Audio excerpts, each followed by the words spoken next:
Cigarette খাওয়ায় এত বাধা কেন? পেঁয়াজ খাওয়া মাকরু, সিগারেট খাওয়া তো মাকরু। এ ব্যাপারে আপনি কি বলবেন? ধন্যবাদ। এক নম্বর হলো যে ধূমপান বা সিগারেট খাওয়া। সিগারেট হয় তামাক পাতা থেকে। তামাক পাতাকে বিভিন্ন প্রসেসে প্রক্রিয়া করে আগুন দিয়ে জ্বালায়া ধোঁয়াটা পান করা হয়। বর্তমান পৃথিবীর সব ডাক্তার এবং মেডিকেল সায়েন্টিস্টরা একমত, এমনকি সমাজ বিজ্ঞানীরা একমত, আর আলেমরাও এই সাথে একমত যে আসলে সিগারেট বা ধূমপান মানুষের জন্য কল্যাণকর নয়। এমনকি বিভিন্ন রাষ্ট্র, যেমন ইংল্যান্ডের রানীর যে লঘু ব্যবহার করা হতো সিগারেটের জন্য, কিন্তু বেশ কয়েক বছর আগে রাজকীয় ফরমান জারি করে মানে এই ইংল্যান্ডের রানী তার লঘুটা প্রত্যাহার করে নিয়েছেন সিগারেটের গা থেকে। এটা কিন্তু বিখ্যাত এক খবর, অনেকে জানেন কিনা জানি না। আর পৃথিবীর সব সমাজবিজ্ঞানী, ডাক্তার এবং গবেষকরা একমত এটা ক্ষতির কারণ, যে কারণে সরকারিভাবে আইন হয়ে পৃথিবীর প্রায় বাংলাদেশে আছে, বাংলাদেশে সিগারেটের গায়ে লেখা হয় ধূমপান সংবিধিবদ্ধ সতর্কীকরণ, ধূমপান মৃত্যু ঘটায়, ধূমপান স্বাস্থ্যের জন্য ক্ষতিকর। তো আসলে শরীর দৃষ্টিকোণ থেকে যদি আমরা প্রশ্ন করি কোরআন এবং সুন্নাহকে, যে কোরআন এবং সুন্নাহ বলো এটা ভালো না মন্দ, গ্রহণযোগ্য না অগ্রহণযোগ্য, বর্তমান পৃথিবীর সব মুসলিম স্কলাররা একমত তিনটি কারণে সিগারেটটা হারাম। সিগারেট তিন কারণে হারাম। এক নম্বর হলো আল্লাহ তাআলা কোরআন আল কারীমে বলেছেন, আউযু বিল্লাহি মিনাশ শাইতানির রাজীম, ওয়ালা তুলকু বিআইদিকুম ইলা তাহলুকা, ও মানব আর দানব তুমি নিজে নিজেকে ধ্বংস করে দিও না।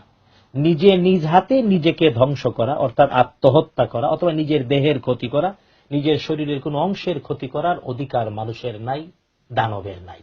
তো সিগারেটের দ্বারা যেহেতু ফুসফুস ছিদ্র হয়ে যায়, ক্যান্সার হয়, মৃত্যু ঘটায়, জীবন শেষ হয়ে যায়, তাই কোরআনের ডাইরেক্ট নির্দেশ এটা করা যাবে না। এটা হল এক নম্বর দলিল। দুই নম্বর দলিল হলো এই পৃথিবীর সকল মানুষরা একমত ধূমপানের দ্বারা ব্যক্তির কোনো কল্যাণ হয় না, এটার দ্বারা কোনো উপকার আসে না, বরং এটা অপকার হয়। আর যে কাজে উপকার না হয় এমন কাজ করার নাম অপচয়। আল্লাহ তাআলা সূরা বানী ইসরাঈলে বলেছেন, ওয়ালা তুবাযযির তাবযীরা, ও আমার বান্দারা তোমরা অপচয় করো না, কারণ ইন্নাল মুবাযযিরিনা কানু ইখওয়ানাশ শায়াতিন, অপচয়কারীরা শয়তানের ভাই। তো শয়তানের ভাই কি ভালো মানুষ? আরেক শয়তান। তো যে জেনে শুনে অপচয় করে অর্থাৎ সিগারেট খায় সে হলো শয়তানের ভাই, আরেক শয়তান। দুই নম্বর দলিল। প্রথম দলিল হলো নিজেকে ধ্বংস করছে, দুই নম্বর হলো নিজে অপচয় করছে, অপচয়কারী শয়তানের ভাই, আর তিন নম্বর হলো এর দ্বারা পরিবেশের ক্ষতি হয়। যদি একটা বাচ্চার সামনে কেউ সিগারেটে এই লুক্কার ধোঁয়া ছাড়ে, অথবা আশেপাশে যে কেউ থাকে যে পান করে ধূম, তার যেমন ক্ষতি হয় পাশে যে থেকে তারও এমন ক্ষতি হয়। অন্যের ক্ষতি করার তো অধিকার নাই। অন্যের জীবনের ক্ষতি করে যে সে তো অন্যের অধিকার নষ্ট করে, আর অন্যের অধিকার নষ্ট করা ইবাদতের ধ্বংস হওয়ার কারণ। কারণ অধিকার প্রতিষ্ঠিত করার নাম ইবাদত, অধিকার ধ্বংস করার নাম খেয়ানত, এর নাম দুষ্টামি। এই তিনটি কারণে শরীর দৃষ্টিকোণ থেকে ধূমপান হলো হারাম।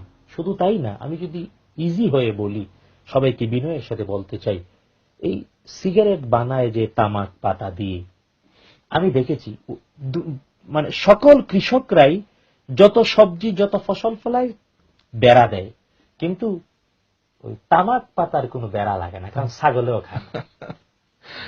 তো ছাগলেও যে জিনিস খায় না মানুষ খাইতে পারে, আমি তো মাঝে মাঝে ভেবে পাই না। এরা শুধু তাই না, যারা সিগারেট খায় তাদের গায়ে, শরীরে, কাপড়ে, মুখে এত দুর্গন্ধ, কিভাবে তারা থাকে? আল্লাহ তাআলা হেদায়েত নসিব করুন। আমিন। সুতরাং সিগারেটের ব্যাপারটা ডিসাইডেড, স্পষ্ট, কোরআন এবং সুন্নাহর দলিল দ্বারা যা বললাম ক্লিয়ার করে, এর কারণে এটা হারাম। এবার আসেন পেঁয়াজ। পেঁয়াজ আর সিগারেটকে এক পাল্লায় মাপা উচিত না। পেঁয়াজের নাম কোরআন আল কারীমে রয়েছে। বনি ইসরাইল মুসা আলাইহিস সালামের সাথে 30 প্রান্তরে 40 বছর যখন ছিল, আল্লাহ তাদেরকে মান্না সালোয়া খাবার দিয়েছিলেন, কিন্তু আদম আলাইহিস সালাম আগেই জান্নাত থেকে সাথে নিয়ে এসেছিলেন পেঁয়াজ, রসুন, এই সব কিছু। এগুলো নাহলে খাবার টেস্ট হয় না, মজা লাগে না। পেঁয়াজ না হলে তো খাবার মজা হবে না। বনি ইসরাইলের লোকজন 40 বছর খাইলো মান্না আর সালোয়া। কিন্তু তারা একবার মুসা আলাইহিস সালামকে বলল, ইয়া মুসা লান নাসবিরা আলা তাআমিন ওয়াহিদিন, ও মুসা একটা খাবারের উপরে আর ধৈর্য ধরতে পারছি না, ফাদউ লানা রাব্বাক, ডাকো তোমার রবকে, ইউমবিত লানা ইউখরিজ লানা মিম্মা তুমবিতুল আরদু, তোমার রব যাতে আমাদেরকে দেন জমিন থেকে উৎপাদিত জিনিস কি, মিন বাকলিহা ওয়া কিসাইহা ওয়া ফুমিহা ওয়া আদাসিহা ওয়া বাসালিহা। বাসালুর মানে পেঁয়াজ। পেঁয়াজের তো কোন শরীফ আছে? হ্যাঁ, কাঁচা খাইলে মুখের ব্রাশ টাশ করলে দুর্গন্ধটা যায় না। পেঁয়াজের শত্রুতা নয়, শত্রুতা হলো দুর্গন্ধের। এখন যিনি পেঁয়াজ খাওয়াকে মকরু বলে, বুঝতে হবে বেরেঞ্চি কম, স্ক্রু ঢিলা। কারণ পেঁয়াজের বিরুদ্ধে শত্রুতা না, শত্রুতা হলো দুর্গন্ধের। আচ্ছা, রাসূল সাল্লাল্লাহু আলাইহি ওয়াসাল্লাম বলেছেন, যার মুখে দুর্গন্ধ সেটা না আসে। তার মানে দুর্গন্ধ রিমুভ করে দিলে চলে আসে, কোনো সমস্যা নাই। আর পেঁয়াজ, আল্লাহ আকবার, তো ফুসফুসে নষ্ট হয় না, জীবন ধ্বংস হয় না। সুতরাং কোথায় আগরতলা কোথায় উগারতলা এক করা উচিত না। পেঁয়াজ এক আলাদা জিনিস, ধূমপান আরেক জিনিস।